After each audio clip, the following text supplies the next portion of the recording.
It's the mid-90s. Actually, I had a long face because I'm a poorly designed anime character. The 16-bit era was coming to an end while the next generation consoles were on their way. The Sega Saturn, the PlayStation, and the Nintendo 64 were ready to hit the scene. The graphics were getting better, and video game companies were racing their technology to a never-ending finish line.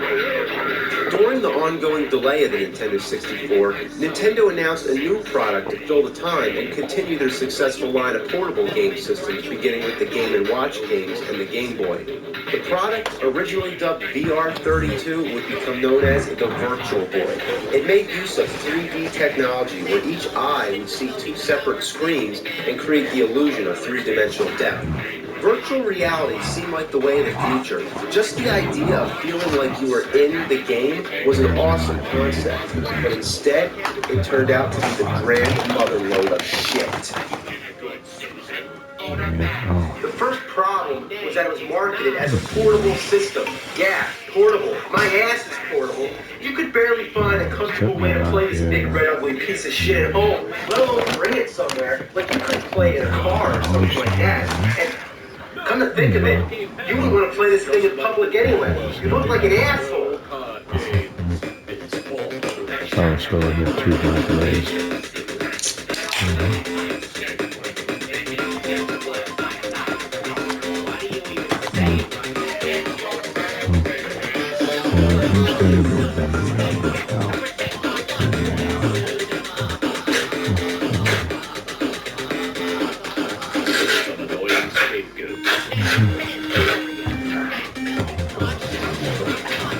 Why isn't there a head strap? Let's think about this. This must be one of the worst designs for any invention in history. It's basically a pair of goggles on a stand.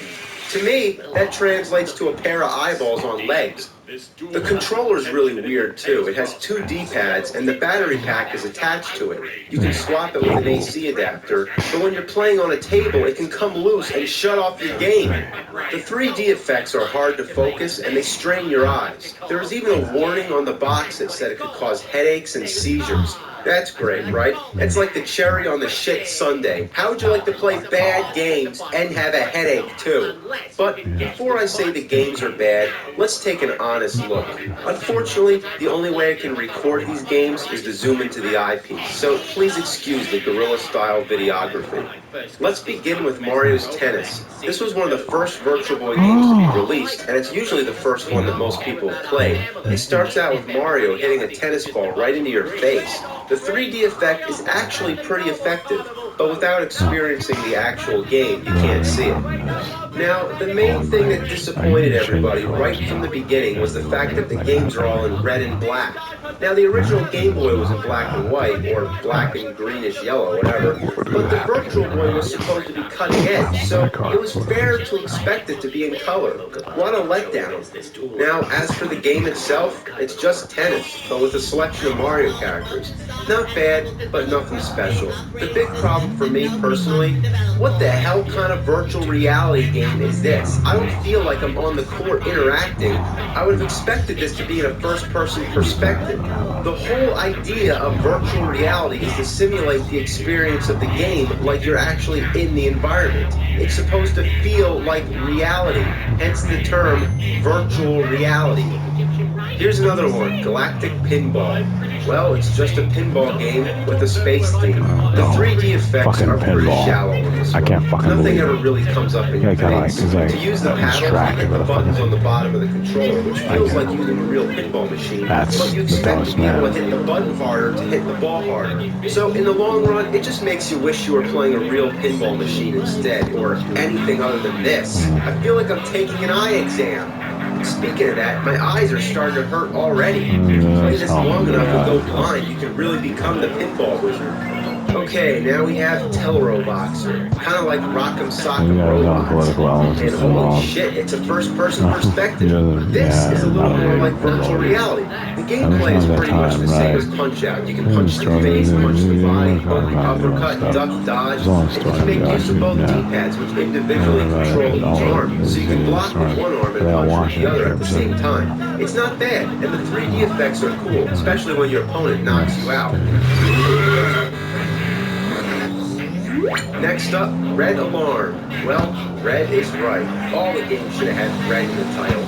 It's basically a flying game like Star Fox. Remember what the graphics looked like on Star Fox? Everything was a polygon. But imagine that in red and black without any rendered shapes whatsoever. Everything's just a wireframe. It looks like a game that hasn't been finished. Worst of all, it's disorienting. If only there was some kind of texture, you'd be able to see where the boundaries are. But without it, you're just flying around with a bunch of lines. Often I think I'm flying into an opening, but then I just find I'm butting against the wall. Look at this. Where am I supposed to go?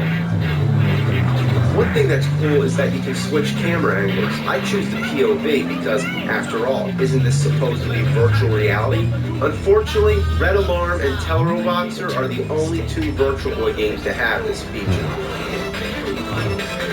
Next up is Wario Land. You take control of Wario with one basic goal, reach the end of each level. Along the way, you gotta find keys to open doors, collect treasures, and fight enemies. You stomp on them, throw them, or dash through them. There's also parts where you can leap into the background, obviously trying to cater to the 3D gimmick. But it's actually a good game. Damn good. But only one problem. It's on Virtual Boy. Next, we have Panic Bomber. It's a puzzle game, and a decent one, I might add. Basically, things fall down, and you gotta match 3 of a kind in a row, in a column, or a diagonal. The match pieces disappear, and you get bombs. When a lit bomb falls, you can use it to blow up the other bombs. Now, I have one question. Why in the holy mother of fuck does this need to be on Virtual Boy? It's a puzzle game. This is the kind of thing that belongs on Game Boy. Not only is there nothing remotely 3D or virtual reality based, you can only play it alone. Aren't puzzle games most fun when you have friends to play with? Well, Virtual Boy actually had an extension port for a multiplayer cable. It would have been used to link 2 Virtual Boys, much like the Game Boy did. But the only problem, they never released the cable or made any games that supported it because the Virtual Boy sucked so hard it was retired before such a thing could be released. Next, we're up to Mario Clash. Every Nintendo console had its own definitive Mario title, and this you would hope would be decent. But what you get is basically a remake of the original 1983 Mario Brothers arcade. Each level is just one screen, and the goal is to knock out all the enemies, except for the Koopas, who stomp on them and use their shells to throw at the other enemies. Some of the enemies, like the ones with the 3 spikes on their back, have to be killed from a distance. So it's basically Mario Brothers with the background and foreground. What bothers me about this game is just one simple problem. They swapped the buttons. B is jump, and A throws shells. How did they fuck up the controls for a Mario game? Why change what we grew up with? Why change what's been firmly planted in our brains since childhood? There's also a bonus stage, and look what we have here. Texture. It's nice to see a floor that's fully rendered for once. Overall, Mario Clash isn't bad, but it's repetitive, and it goes on for 99 levels, probably making it the longest Virtual Boy game. And since it causes eye strain, it shouldn't be finished in one sitting.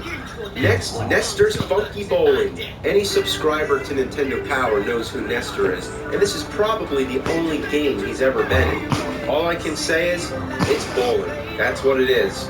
But I don't know what's so funky about it. It's just an average bowling game with the same 10 pins over and over. The animation on Nestor's reactions is pretty fun to watch, but other than that, there's not much to say. Okay, next is Virtual League Baseball. You bat, you run, you pitch, you catch, you run, you throw. It's baseball.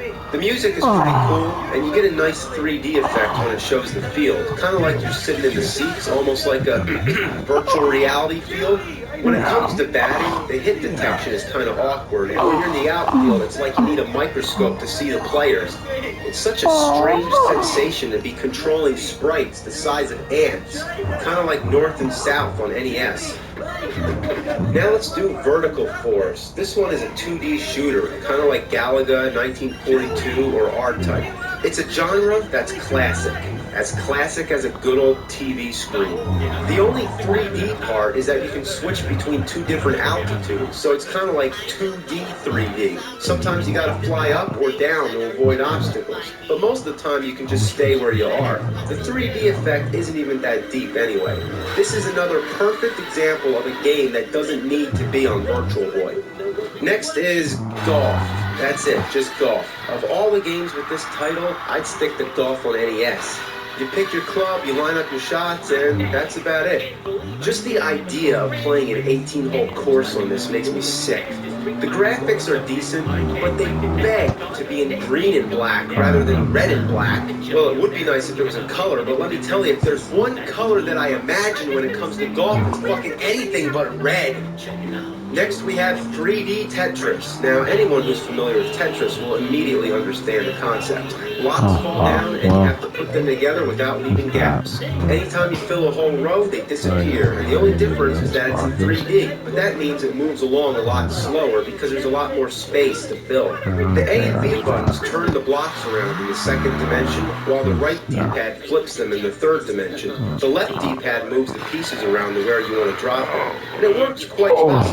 3D Tetris and Teleroboxer are the only two Virtual Boy games that use both D-pads to do something different. Until the blocks drop down, they're transparent and they have little shadows to help you tell where they're going to land. Also, the layout keeps moving, so they basically tried everything they could so that you won't get confused, but still, it's a little hard to tell what you're doing. The 3D aspect isn't even very unique. They could have made a game like this on just about any other console at the time. While the Virtual Boy does place parts of the graphics in front of other parts, the blocks here are just two-dimensional shapes drawn to give the feeling of the third dimension without actually doing so. It's like if I just draw on a piece of paper. There, that's 3D. I'd say just stick to regular Tetris. Well, now we saved the worst for last. It's Waterworld. Now, let's just stop for a moment and take this in, okay? Waterworld on Virtual Boy. It's like puking on a pile of shit. Alright, here we go. Ocean presents Waterworld. How ironic. Well, as far as the graphics go, too bad they couldn't use the color blue. I mean, they had two choices for the water. It could have been red or black. Well, at least they chose black, because if it was red, we'd be calling it Blood World. Either way, it looks like shit. The object of the game is just to shoot everybody and rescue the people. It's basically a remake of Defender. There's not really any goal other than getting a high score, which really helps since it doesn't save any data. There's actually a 9-player mode, which I honestly find hard to believe. Could you imagine passing the Virtual Boy around a room to 8 other people? I'd rather drink Kevin Costner's recycled piss water. Waterworld is the only movie-based game on Virtual Boy. Doesn't it seem like a match made? No. It's a perfect analogy. An over-budget, overhyped movie turned into a game on a gimmicky, overpriced anal atom bomb of a console exploding with diarrhea.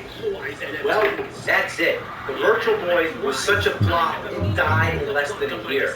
Yeah, and I didn't pick these games. This is all of it. I just reviewed every Virtual Boy game to be released in North America. That's right, I am holding the entire library of games for this piece of shit in my one hand, with the exception of Jack Brothers, which is rare, expensive, and probably not worth jack shit. It's time for an update, because now I have Jack Brothers. Thank you very much. It's like I talk about shit and somebody sends me shit. So let's give it a look and make this whole episode complete. Jack Brothers, here we go. It's in Japanese, and since this game is story-based, I'm not going to be able to read any of the text. But the story doesn't concern us. We want to know how it plays. You get a choice of 3 characters who look like Halloween mascots. Jack Frost, Jack Lantern, and a skeleton named Jack the Ripper. He's the coolest character, but his attack is just a sword, while the rest of the characters can shoot projectiles. That's real deceiving. It's almost like they planned it that way. Obviously, you're going to pick the fucking skeleton, but they give him the shittiest weapon. So it plays like a typical overhead view, where you have to fight monsters, collect keys, and find an exit before time runs out. Instantly, it reminds me of Gauntlet, and that's not a bad thing. For such a rare game, it's not that bad. But it doesn't utilize the Virtual Boy in any unique way. It goes 3D a little when you drop to a lower platform, but overall, it just comes down to the same thing. This should have been on Game Boy. This has nothing to do with virtual reality. I don't feel like I'm there. They didn't even try to make it virtual. Instead, they were just jacking off. And that takes care of the whole Virtual Boy catalog. Now, to be fair, most of the games are okay, but they're the same kind of games you might as well be playing on a regular TV screen. I mean, they tried to take advantage of some 3D elements, but this wasn't called 3D Boy. It was called Virtual Boy. And they didn't even attempt a virtual reality concept. What it needed was some first-person shooter games, like Doom. That would have been awesome. Now, it's been about 10 years, the technology's gotten better, but nobody really gives a shit about virtual reality anymore. And maybe that's for the best.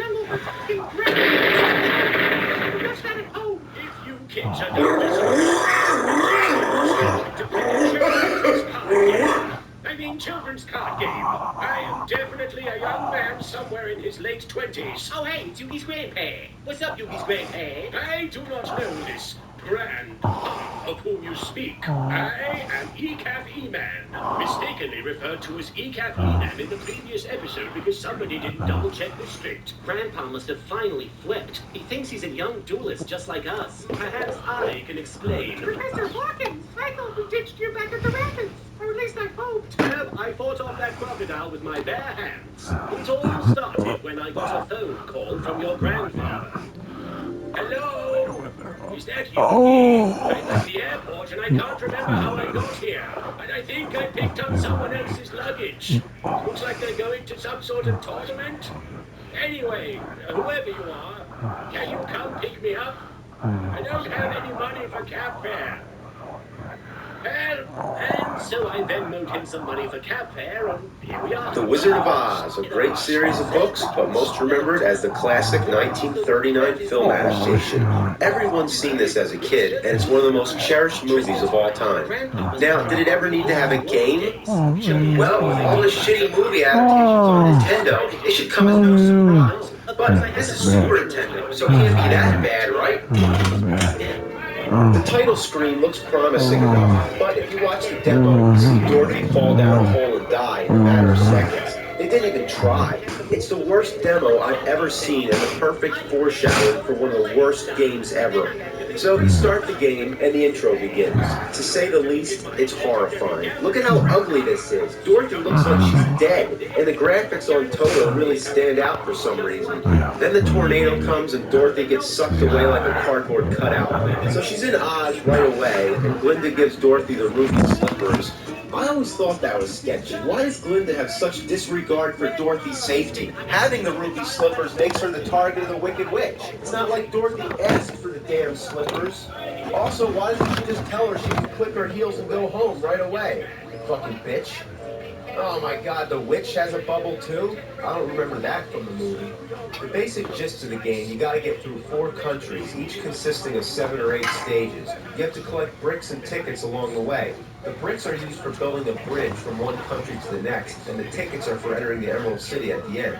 There's also mini-games like Match the Picture and this word scrambler thing with Toto. Trust me, it sucks. But now on with the game. Let's start off with the enemy rundown. We got Bloodthirsty Blue Bird, birds, frogs, chattering teeth, pink soldiers, some weird-looking dude, flying elephants, which are supposed to be monkeys, a blobby blue guy, and killer chairs. Is this Wizard of Oz or Pee-wee's Playhouse? Then there's all these buzzsaws, kind of violent, don't you think? Everything imaginable wants you dead. Even water faucets coming out of trees. Even the hands of a clock can kill you. Oh God, here it is! Watch out for the clock! Oh! Then there's lemons dropping down. You know, like in the lyrics of Somewhere Over the Rainbow, the lemon drops? That's fucking desperate. My favorite's the cat cactus. That's creative, right? You get it? A cat cactus? There's even enemies that you can barely see, like this tiny mouse on the fence in the background. Like, are you kidding me? That doesn't even make sense from a perspective viewpoint. She's like standing in front of the fence.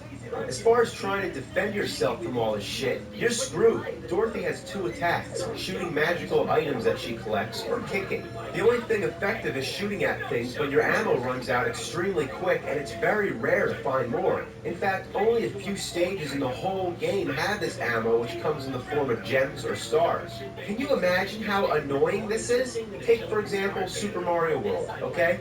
Imagine if there were no mushrooms, fire flowers, or anything throughout most of the game. You had to go back to the first stage every time you need something. Is that fair? But let's face it, you're going to keep running out of ammo in the middle of a stage, so your main attack is the kick. It's all you have. Remember the scene from the movie where Dorothy kicks the shit out of a giant crow wearing a vest? Well, anyway, this kick is practically useless. Most enemies come from above. I mean, look. You can't kick while jumping either, which is really a problem. So in the air, you can't defend yourself. Unfortunately, you need to be in the air to jump your way through the game. She's carrying that fucking wand around. You wish she could just whack things with it, but no, it's just for decoration. What a joke. Most of the time, you're just constantly taking hits, hoping to have spare energy. Fuck. Shit.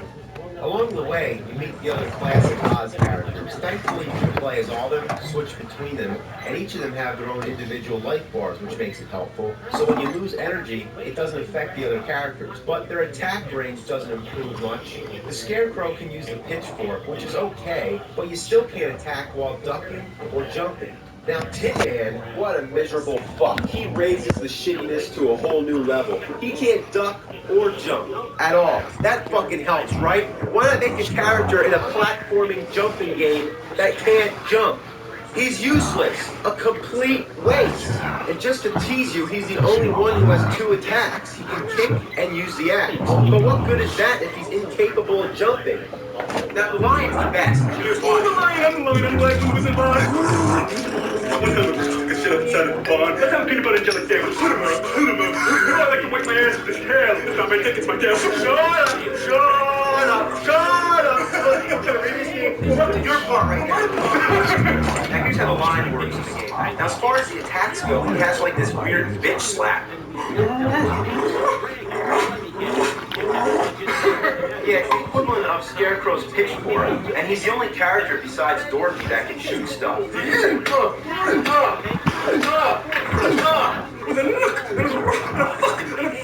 Hey man, did you just swear? Yeah, fuck you. Now the only problem with the lion is that after he dies only once, he never comes back. Now it's time to discuss the game's most fatal flaw. It's a glitch that defies all your gaming sensibilities. You fall through the platform. No kidding. If you try to jump from an angle or land anywhere other than dead center, you're going through. Like, how in fuck hell do I miss jumping on something this big? I've never seen anything so ridiculous in my life. It makes the game virtually unplayable. A lot of times I find myself rocking the D-pad back and forth to ensure that I land precisely where I want. And then sometimes it still doesn't work. You just gotta take your time, plan each jump very carefully. Oh, I didn't know that was gonna happen. So, no, you can't take your time. This is one of the hardest games I've ever played, but for all the wrong reasons. Every time you get game over, you have to enter a password to continue. And like any shitty game, it's long and tedious. And I swear, I had to enter this password about 50 times before I finished this game. Alright, I'm almost to the end of the stage, almost to the end. What? I died? Yeah, it doesn't matter if you reach the edge of the screen. You gotta be right on the arrow or above it. Have you ever seen a game be that picky? As long as I touch the right side of the screen, that should count. Another thing that pisses the shit out of me is that you can't jump down off ledges. Let's take a good game, for example. Yep, referring back to Contra again. If you push down and the jump button at the same time, you jump down. Simple, right? But no, you can't do that in this game. Why is that such a big deal? Well, here's an example. I'm gonna get hurt by this green flame. You see, I just got hit. It's too high to jump over, and it's too low to walk under. All I want to do is drop down the floor and walk underneath it. But the only way to do that is to walk all the way to the left, drop down, and now I can pass under. What a piece of shit. The layout of the game is absurd. The platforms are placed at complete random. Sometimes they're out of reach, and other times you can't distinguish between what you're allowed to jump on and what's decoration. So you just gotta jump around at the scenery until you find somewhere you can land. Like right now, I'm completely stumped. I can't go anywhere. Oh, okay, I can't jump on this big bright yellow thing, but this half-hidden hourglass that's partially in the background I can. Toward the end of the game, you fight the Wicked Witch. Well, I don't have any ammo to shoot at her, and because she's up on the ledge, I can't hit her since there's no jump attacks, which means Dorothy's out. That fucking kick won't get us anywhere. That seems like the only time when Tin Man can come in handy. But what the hell? Why is it that when I stand close, the axe disappears? It's like you gotta stand in the right spot. Shit! Come on. Who is it, the witch? It's the witch. She's a bitch, not a witch. Come on, you fucking green bitch. Melt. Melt like diarrhea in the hot sun. Yeah, melt. Show them poop right up her ass. Fuck that bitch. Fuck that bitch. We can witch the east. We can witch the west. We can witch my ass. And shortly after the witch, you go in the Emerald City. Yeah, Emerald City ass. Yeah, it's the last stage in the game. Thank fucking God. And to navigate this place is confusing as all hell. Yeah, there's times when you're wandering around without any clue where to go. What's that green there? That green, I don't know. Oh, that big emerald is a door? Yeah, what it is. Oh yeah, sure, that's easy to figure out. Now this is the last room of the game. Got fucking time. All you gotta do is get the two keys up on the top two corners. Now, what the fuck? I mean, how am I supposed to get under this flame? Oh, fuck it. So you get the two keys, and that's it. No end boss or anything special. And the wizard tells you some bullshit that's not important, and then sends Dorothy home. Oh, boom. Yeah, the animation's stunning. I thought it was a ball sack. There's no place like home. Put your ass in Toto. There's no shitty game like this. I'm serious. Like, it shouldn't have been made. Like, it's almost half as bad as Dr. Jekyll and Mr. Hyde. And I know it's been like 40-something reviews, and I'm still talking about Dr. Jekyll and Mr. Hyde. But I'm serious. It's really almost that bad. Fuck this game. Watch it go. Damn! You just plastered the game on my ceiling with your shit. My father was betrayed me last time, so I'm going to help you all escape. It's gonna take you back to the past. It's gonna take you back to the past. Where the shitty games and stuff nasty. Take the diaries, come easy. The running asshole.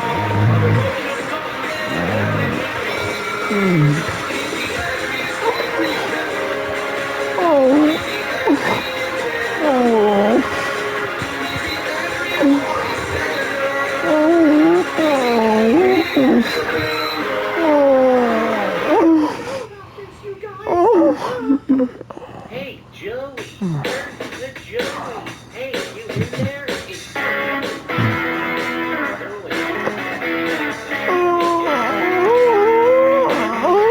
We've only touched on some of the many classics like the Atari 2600, but now it's time to introduce you to two of its competitors.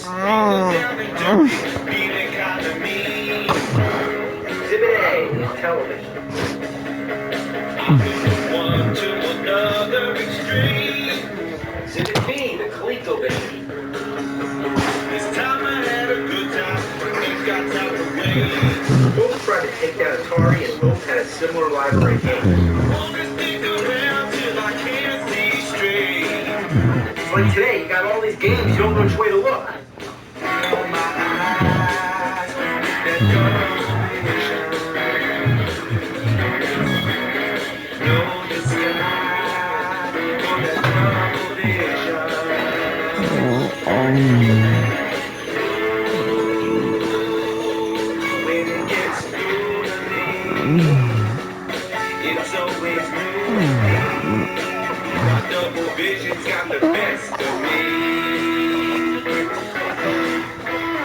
to talk about the Intellivision. It was test marketed in 1979, but officially released in 1980. Notice its fine wood texture. Everything back then was made of wood. You know the Stone Age? Well, that was the Wood Age. The Intellivision came from Mattel Electronics. Now, you know what else they made? The Powerball. Now, that's a bad sign right there. But it was a great game system for its time. Now, I'm going to whip through a bunch of random games, mostly shitty ones, but I'm going to tell you right now, I have 3 common complaints. Number 1, many of the games are very similar to other games, and often they're blatant copies. Number 2, without instructions, they're difficult to understand how to play. Number 3, the controls suck ass. And in this regard, the main problem is the controllers. Why a numeric keypad? This is a video game controller, not a phone. Then there's 2 little buttons on each side, which are usually the fire buttons. It's awkward to handle. And rather than a joystick or a control pad of some kind, you get this weird disc.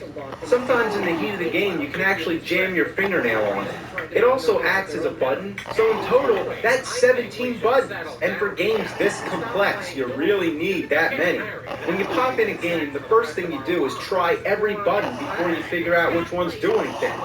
Most of them don't do jack shit, and it's different for each game.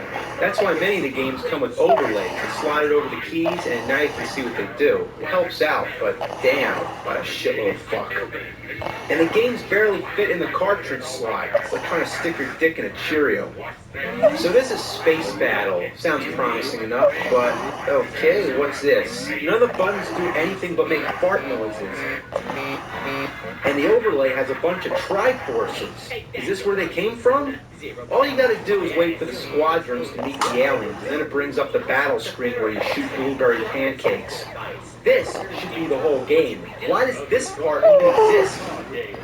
Next, I don't know, let's try Mission X. More like Mission Ass. It's a 2D shooter, but it's real hard to shoot things. I mean, you have to be at the exact altitude. 2 rises up and 8 goes down, and the fire buttons are on the side. And that's great, right? Why not spread the buttons out as much as possible? Alright, what's next? How about Utopia? It's kind of a precursor to SimCity. You're basically the god of an island. You build stuff and storms come by and, wow. All I can say is that back in 1981, people had a lot more imagination. Okay, how about He-Man? Oh man, I thought it was going to be He-Man. So you're flying around with the Wind Raider shooting that stuff. Skeletor. You drop bombs on him and that's it. Wait, did I just call that a bomb? See, that's using your imagination. In the 80s, everything was Tron. Megatron, Voltron, Tron, the movies. You get the idea. This is a weird game. The first challenge is to figure out which of these indescribable objects you're controlling. So, guess what? I think you're this green bee. You can shoot at stuff, but you can't move. And that's just fantastic, because there's a big gleaming box immediately blocking your path. I'm not gonna lie, I don't get it. Well, speaking of Tron, here we have Tron Deadly Discs. You just run around throwing shit at people. Seems like it would be a fun little game, but what ruins it for me is how ass the controls are. Rather than having one simple fire button and aiming with the the key.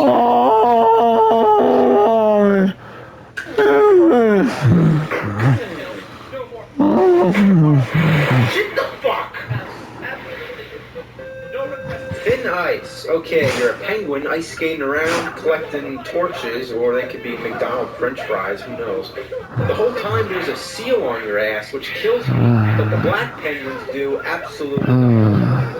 Advanced Dungeons and Dragons. Well, advanced is right. For the time, it's a pretty complicated game. You start out moving some dots around on the map screen.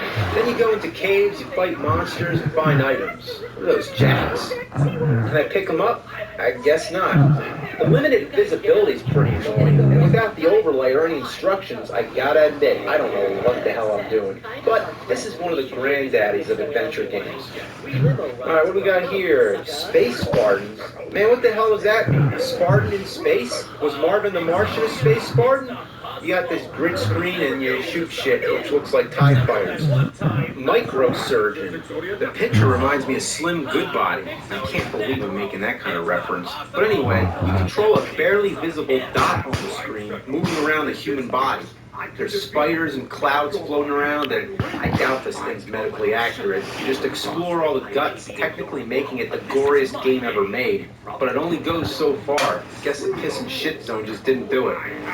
Frog Bog. You're a frog, and the goal is to eat as many flies as you can. It's the same thing as Frogs and Flies on the Atari 2600, but the graphics are way better. On Atari, the flies are just flickering dots. However, it's more fun to play because of its fluid control. It's a fine example of better graphics don't make a better game.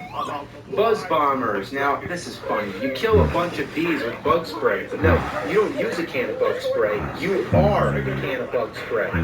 There's also a hummingbird you can shoot at, but it doesn't seem to do anything. You know when bees sting you? Their asses break off and they die. Space Hawk. Man, everything begins with space. So you're just a guy floating around space shooting green slime. The bubbles are coming. Gotta find the... Mother of a fuck. It'd be so much easier to move if you could just use the disc. Instead, it's the damn keypad. Here comes the Space Hawk. Gotta move, gotta move. Damn! I wipe my ass on this game. Boxing. Okay. Yeah, boxing. This sucks. Snafu. You have to keep the line going as long as possible without touching the other lines or hitting your own. It's the bare basics of graphics, but surprisingly, it's a pretty fun game. Okay, now we gotta move on, but let me introduce the IntelliVoice voice synthesis module. What the fuck is that? Well, it makes your games talk. Yeah, now at the time, the idea of having voices in video games was a new thing. But unfortunately, only a few games were compatible, like B-17 Bomber. Mattel Electronics presents B-17 Bomber. B-17 Bomber. B-17 Bomber. Alright, fuck the game. Let's try Bomb Squad. Mattel Electronics presents Bomb Squad. They'll never do it in time. The code. Figure out the code. What? Guess I gotta defuse the bomb. It won't be easy. Replace this first. This second. This first. Oh shit! Oh shit!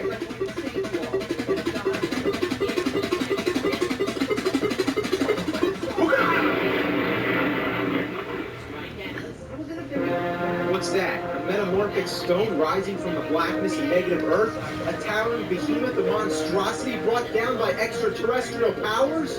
Or a giant monolith of death, hell-bent on the annihilation of humankind, time, and all matter? No, it's the AC adapter for a ColecoVision. What the fuck were they thinking? Is this necessary? Look, I can't fit this godforsaken piece of shit in the electrical outlet unless there's nothing next to it. What a fucking hog. That's what it is, a self-indulgent glutton of a power hog. Anyway, the ColecoVision was released in 1982, and like the Intellivision, it had the same stupid-ass keypad, but with a joystick. Well, almost a joystick, and it's so stiff it doesn't fare much better. First, let's try out Montezuma's Revenge. Well, I would make some comment about diarrhea or something, but it's actually a pretty good platforming game. You collect a bunch of treasures while avoiding all kinds of hazards, the standard stuff, you know, but well done. Only problem, this controller is fucking horrible! But the good news is that, unlike the Intellivision, you can unplug the controller and swap it with an Atari or a Sega Genesis controller. Who would have thought that would be compatible? But what a great thing. Now let's try Rocky. That's right, Rocky on the ColecoVision. The music and the graphics are quite good for the time, but would it be too much trouble to add any facial features? As far to my knowledge, your only opponent is Clubber Lang. After all, Rocky 3 was the newest movie, so there's definitely no Ivan Drago. What? All you do is mash buttons and it all boils down to a big crock of shit. Okay, you're not gonna believe this one. It's called Cabbage Patch Kids Adventure in the Park. It's basically like another pinball game, but with a random layout. Why would I swing on the vine when I can hop on the lily pad instead? When you're imitating me, talking a lot, and sounding like me, and I'm so damned I am. I'm like the most damned one in the universe. In that moment, in that instant, I'm just like, it's like,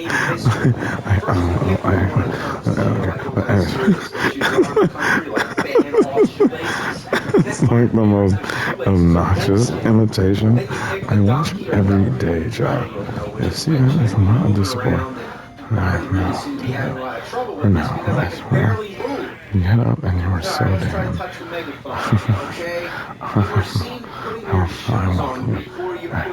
I done so. Okay, well, who the hell was watching me get dressed? If I want to put my shoes on first, that's my own goddamn business. Next up is Chuck Norris. Yeah, that's right, Chuck Norris, the game. You're walking around and then you get into fights, and the attacks are completely ineffective. Come on, you son of a bitch!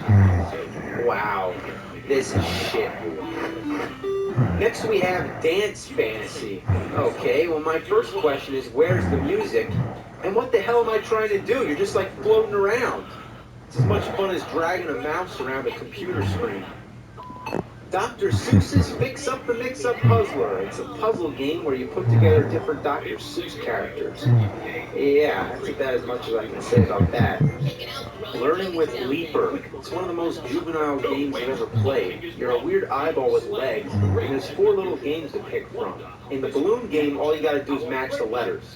See, that's a T up there, so all I do is I just grab the T, and then I match them up, and there you go, you win. It's pretty hard, right? In the maze game, you're a frog being chased by a centipede. All you gotta do is get to the end of the maze, and that's it. The dog game, I have no fucking clue what to do. But the paint game is basically like an old paint program. You thought Mario Paint was primitive? Well, look again. Next is looping. Here you go. Oh, let's try again. Oh man, that pilot's drunk as shit. Oh, I gotta get through the wall. Here we go. Okay. Maybe I gotta go over it. Oh, I guess not. Uh-oh, let's try again. Oh man, what am I supposed to do? Fuck! Oh, I know, I gotta shoot through it. This is horrible. Robin Hood. I guess you're Robin Hood and you're just shooting the fuck out of people with your arrows. Man, all this violence going on, but the sun is just smiling away. Slurpee. Okay, you're just going around slurping balls, and there's all kinds of weird creatures coming at you. And I really don't know how else to describe this thing. It's like, what the hell?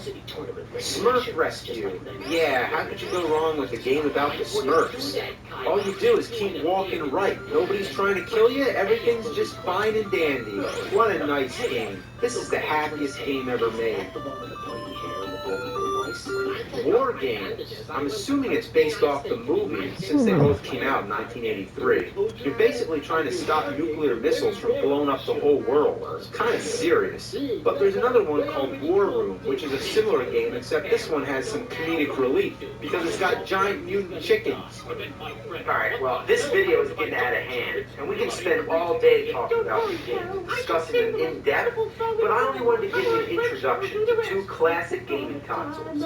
Now, I know we mainly focused on the shitty aspects, but let me tell you, that's the name of the game. But before I end it, let's take a look at the ColecoVision expansion module. Yeah, what gaming system is complete without some kind of peripheral? You plug it in, and now you can play Atari 2600 games. That's right, I'm playing Atari on ColecoVision, its competitor. Okay, that would never happen today. That's like if Sony said, okay, we're going to come out with this new expansion module for the PlayStation 3. You're going to be able to play Xbox games on it. There would be lawsuits up the ass. And there were more expansion modules. The second one's a steering wheel for the driving game. And the third one connects the fucker to an Atom computer. I wonder if the Addams family had an Atom computer. Now the fourth expansion module connects it to a dishwasher. And then the fifth and final one connects it to your ass. Never do more than I really need.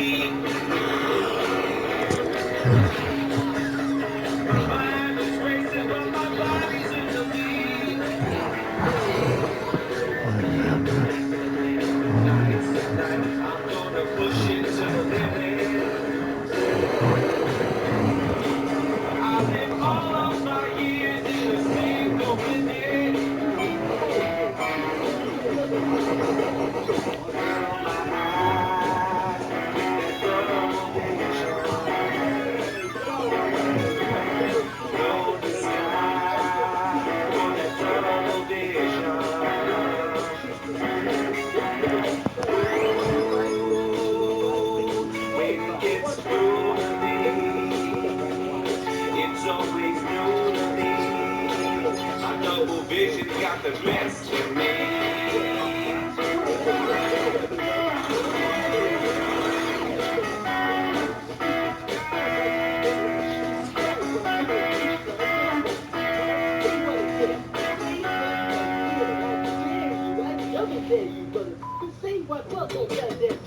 Hey, Tristan, check it out. I'm gonna read you a good game for once. Yeah, now don't worry, I'll go back to torture myself with shitty ones, but for now, let's do something awesome. Super Mario Bros. 3 is often considered to be the greatest game on the NES, and for good reasons. It took everything that made the first Mario great and multiplied it several times over, adding new intricate levels of gameplay and challenges. Whether it's the top loader or that classic gray box, the Nintendo Entertainment System was at the height of its popularity when this masterpiece came along and pushed it over the top and made an everlasting impression, the defining moment of our childhood pastime. During the final years of the 8-bit era, many other games came along like McKids and Tiny Toon Adventures, which tried to emulate its gameplay, its power-up system, and overall design. It was one of the first games I remember to have a strategy guide. There was also a Super Mario Bros. 3 cartoon series, even though there was no 2. That's the power that this game had. All you gotta do is say Mario 3, and anyone will go, oh yeah. Now, all the hype began before the game was even released. Most of us first heard about Mario 3 in the 1989 movie, The Wizard, an innocent little family flick, but essentially a theatrical Nintendo commercial in disguise as a feature film. But now, let's talk about Mario 3. This is going to be short because there's not much you can say that already hasn't been said a million times, but I'll put it blunt and simple. This game kicks your ass till diarrhea comes out your dick. The only thing better than playing this game would be to have a magic leprechaun come and bring you beer. There's 8 worlds, each with a different theme. Desert, snow, sky, and my favorite is the one where everything's giant. Each of the worlds has a big map screen where you can select which level you play. At first it's as simple as clearing each level and moving on, but later the paths become more complicated, whether it means going through pipes, breaking through boundaries, or sailing over water. But the actual levels are what it's all about. Slide through a bunch of bad guys, oh, that's so much fun. The 2-player game has a perfect balance. It's where you can either work together to complete the game or just compete for items and race each other to the end. Or you could die deliberately so that the other player will have to play the hard levels. There's card games, puzzle games, and even a bonus stage where you can play the original Mario Bros. Arcade. Again, this offers many possibilities to be an asshole toward the other player. The power-ups are awesome. In the original Mario, there's the mushroom and the fire flower, but now there's the leaf that turns into a raccoon. You can break blocks with your tail, or if you get a good stretch of land to run, enough to get your P bar up, you can fly for a short period of time. But if you get the P wing, you can fly through the whole level. There's also the P switch that turns blocks into coins. What does P stand for? And why is there so much P in this game? It's not full of shit, it's full of P. But about the power-ups. You also have a frog suit that swims a lot easier. You got a hammer suit which throws hammers, and a tanuki suit that turns into a statue. I don't know what that's about. I mean, I know you use it to protect yourself from enemies, but man, what kind of crack were they smoking? But the really cool thing is that you can save these power-ups and use them whenever you need them. Like before the start of the level, you might think, it's time to break out the frog suit. The enemies in the game are out of control. You got these Goombas hopping around in wind-up boots. Then you got an angry sun, Big Bertha, and nuclear waffles. Not to mention, you gotta fight all the Koopa kids and beat Bowser at the end. Alright, going through the pipes. Oh, wait. Oh, bullshit. What a bunch of fucking bullshit. Come on, you piece of shit. Come on, move your ass. Hey, how do I get this flower right here? I don't know, I'm just gonna try to... come on. Yeah, alright. This game's tricky-dicky. It's pretty damn hard, too. Then there's this part where the only way to reach the goal is to fly in the air while holding the Koopa shell and break all the blocks. Who would even think to go up there? Especially when you get to the last world, it can get real challenging. This part doesn't fuck around. It's like, you got to the edge, you dare to play, welcome to hell. That's what it looks like. All this fire and skulls, it looks like hell. There's sort of like a heart shape around it. Yeah, a heart around hell. Does that mean that this game loves hell? This game worships the devil. Oh my god, of course it does. Why is there so many inverted crosses? What's the H stand for? Hell? How about the part with the tarot cards? The N, Necronomicon? The P must be possession. Or maybe pentagram. Well, of course, the pentagram makes an appearance everywhere. There's no doubt that the 7 sons of Bowser represent the 7 deadly sins. You kneel before Satan on the block, and after 6 seconds you fall through. There's 6 arrows on the possession meter, and to reach the goal you go in the 6th door. That's 666. Everywhere you look it's the number of the beast. In The Wizard, the game's introduction is basically the gates of hell opening. Yeah, video Armageddon. Devil watches you through the whole game. The clouds have eyes, the hills have eyes. Yeah, literally, the hills have eyes. Thanks heaven. And we know that there's no need to thank heaven unless there's the presence of hell. There's 8 worlds. In the 8th world, there's 5 spaces you can stand on where giant hands drag you down to your doom. There's 12 tanks you gotta jump on before the goal. And it takes me 12 jumps to get Bowser to fall down the hole. The 8th letter of the alphabet is H, 5 equals E, 12 equals L. What's that spell? Hell! And what's it sound like when you play the game backwards? This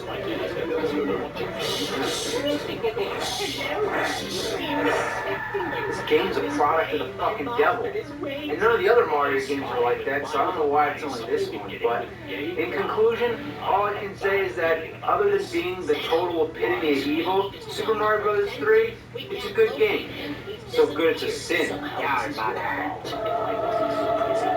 oh my. Always about what you want. Oh my god, it's a possessed NES. Your mother sucks cocks in hell.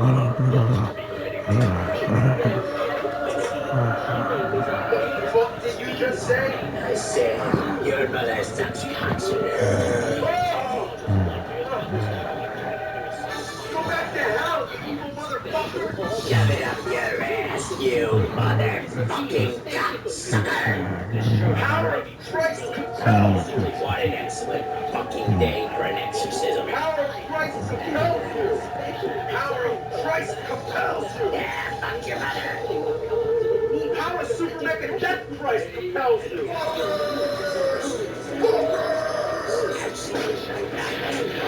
Yeah, Super Mega Death Christ 2000 BC version 4.0 beta, bitch!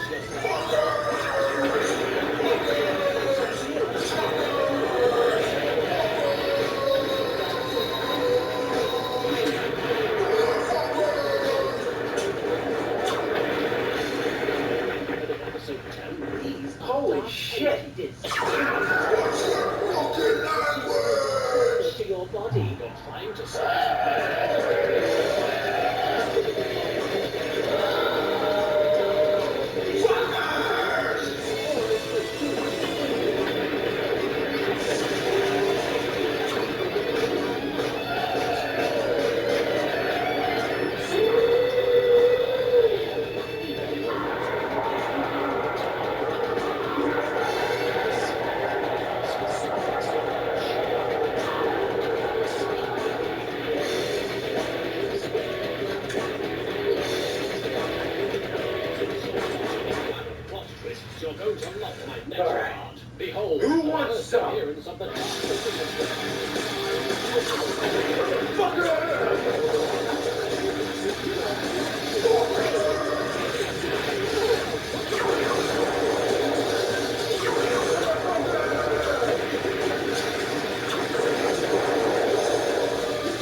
I'll tell you all about it.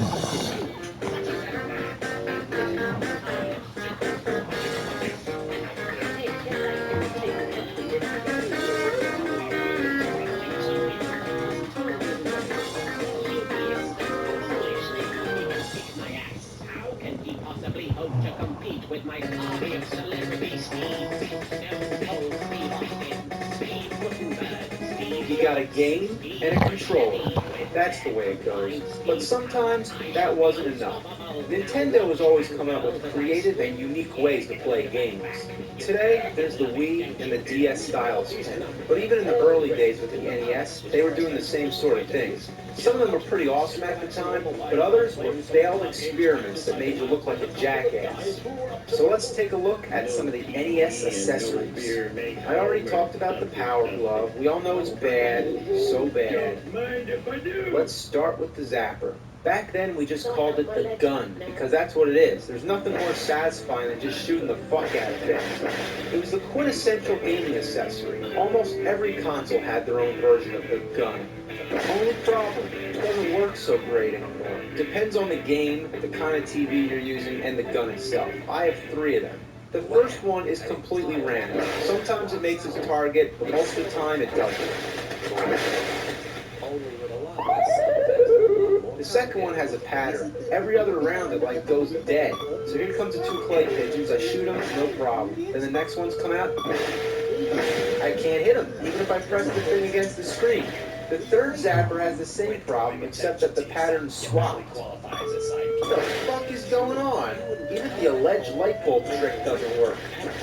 Here we have Wild Gunman. What do you gotta use your hands? That's like a baby's toy.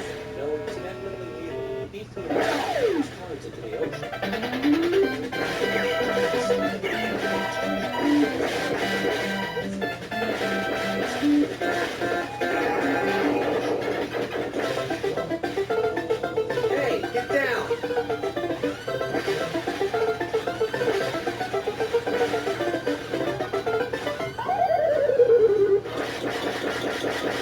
The Super Nintendo also had its own gun, more like a big-ass bazooka, the Super Scope. If you're familiar with the Zapper, this one's a totally different story. The Zapper used light detection. That is, when you pull the trigger, the screen goes black for a fraction of a second and the targets become white squares. The Zapper detects whether or not it's pointing at the light, hence the term light gun that everybody likes to call it. But the Super Scope uses a sensor that you plug in the Super Nintendo, much like the Wii and its Wii.